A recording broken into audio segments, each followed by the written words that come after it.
Siapa nih yang masih mikir kalau IPK tinggi itu otomatis jaminan dapat kerja enak? Sini kumpul. Di sesi pembahasan kali ini, kita bakal bongkar rahasia Beyond GPA. Kita harus sadar nih, dari zaman sekolah sampai kuliah, kita selalu didoktrin kalau nilai rapor nyaris sempurna atau IPK cum laude itu tiket emas mutlak buat karir. Tapi, coba deh kita lihat realitas aslinya di lapangan kayak gimana. Kalau kamu masih berpegang teguh sama pemikiran lama itu, siap-siap kaget ya. Di era industri 4.0 sekarang, yang serba AI, robotika canggih, dan inovasi digital yang super masif ini, IPK tinggi itu udah bukan lagi safety net, alias jaring pengaman kayak 10 atau 20 tahun lalu. Dunia industri sekarang tuh geraknya super gesit dan pragmatis banget. Mereka nggak cuma ngelihat deretan angka atau huruf di atas lembar transkrip.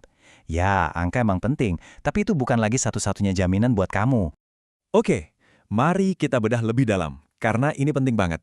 Kita lagi ngalamin pergeseran paradigma yang gede banget di dunia kerja.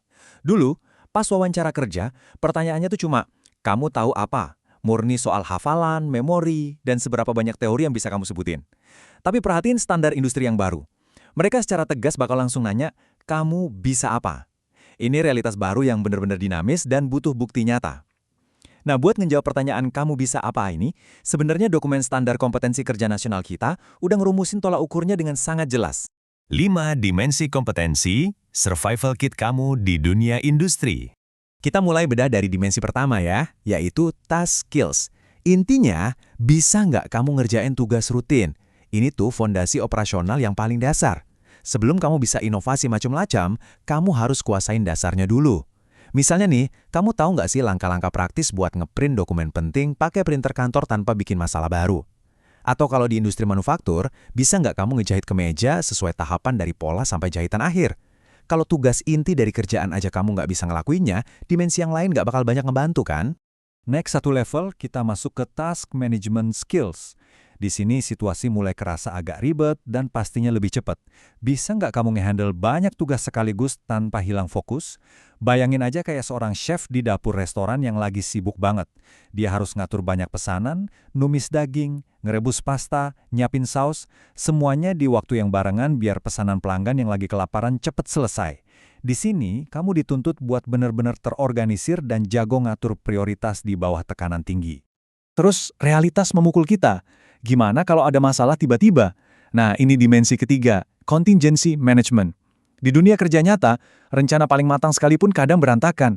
Gimana kalau alat lab yang lagi kamu pakai buat analisis krusial tiba-tiba rusak total? Atau ada kertas nyangkut, alias paper jam di mesin fotokopi, padahal 10 menit lagi ada rapat direksi. Orang yang punya skill ini nggak bakal panik, sama sekali nggak. Mereka bakal tetap tenang, ngendaliin emosi, dan langsung mikir logis cari solusi alternatif buat nyelamatin situasi.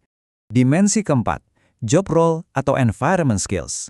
Ini soal seberapa luas kamu paham posisi kamu di lingkungan kerja. Ingat, kamu nggak kerja sendirian di ruang hampa. Contoh spesifiknya, bayangin seorang perawat. Setelah ngambil sampel darah pasien, dia harus koordinasi ngirim sampelnya ke lab, terus ngomunikasin hasilnya ke dokter. Ini nunjukin seberapa pentingnya ngikutin SOP dan kerja bareng tim. Sepintar apapun kamu, kalau nggak bisa kolaborasi, sistem bakal macet. Nah, dari 4 dimensi bertempo cepat tadi, ada satu dimensi pamungkas yang jadi senjata utama kamu.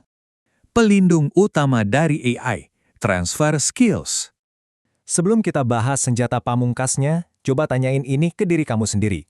Gimana caranya biar kamu nggak kegusur sama artificial intelligence? Di era disrupsi industri 4.0 di mana otomatisasi besar-besaran masuk ke hampir semua sektor, ngandalin skill dasar yang sifatnya repetitif aja jelas nggak bakal cukup buat nyelamatin karir kamu. Kenapa? Ya karena mesin dan algoritma bisa ngerjain tugas berulang itu jauh lebih cepat dan lebih murah dari kita.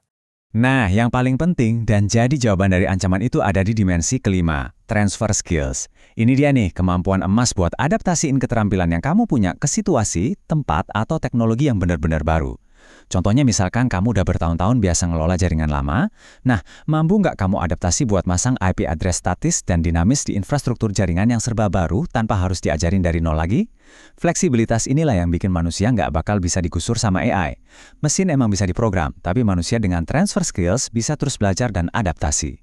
Nah sekarang kamu mungkin mikir, oke, aku butuh banget ini, tapi gimana cara dapetinnya dari awal? Meraih kompetensi, kerangka kerja PPK. Dan bagan alur PBK alias pelatihan berbasis kompetensi ini ngejelasin prosesnya dengan sangat brilian. Bagan resmi ini jadi bukti nyata ya, kalau ngebangun kompetensi itu bukan sesuatu yang instan terjadi semalam. Ini tuh perjalanan sistematis yang emang sengaja dirancang spesifik banget sama industri, biar lulusannya itu bener-bener nyambung sama apa yang diminta pasar kerja, bukan sekedar pinter di atas kertas ujian. Coba kita bedah pelan-pelan struktur logisnya biar kamu bisa nyiapin langkah. Pertama, kamu bakal mulai dari langkah 1, off-the-job training, alias pelatihan di kelas. Di sini, fondasi teori dan pemahaman operasional kamu dibentuk. Begitu kuat, lanjut ke langkah kedua, on-the-job training. Kamu bakal langsung diterjunin ke tempat kerja. Nah, ini ujian aslinya dimulai. Kamu harus nerapin kelima dimensi tadi pas ngadepin alat yang beneran rusak atau tuntutan klien yang nyata. Dan akhirnya, di langkah ketiga, semua proses panjang itu diukur lewat uji kompetensi yang super objektif, buat mastiin kamu emang berhak dapat sertifikat profesional. Jadi, pesan utamanya dari semua data dan realitas yang kita bahas hari ini jelas banget ya. Jangan cuma kejar nilai, kejar kompetensi nyata kamu. Dunia industri masa depan nggak bakal peduli seberapa tinggi IPK kamu kalau kamu nggak bisa ngeksekusi kelima dimensi kompetensi tadi di lapangan yang penuh tantangan. Gimana? Kamu mau draft rencana belajar kompetensi kamu sendiri dari sekarang? Komen mau di bawah ya. Kasih tahu langkah pertama apa yang bakal kamu ambil hari ini. Mari kita buktikan bareng-bareng kalau kualitas kamu itu jauh melampaui sekedar angka akademik. Terima kasih sudah gabung di sesi pembahasan kali ini dan sampai jumpa.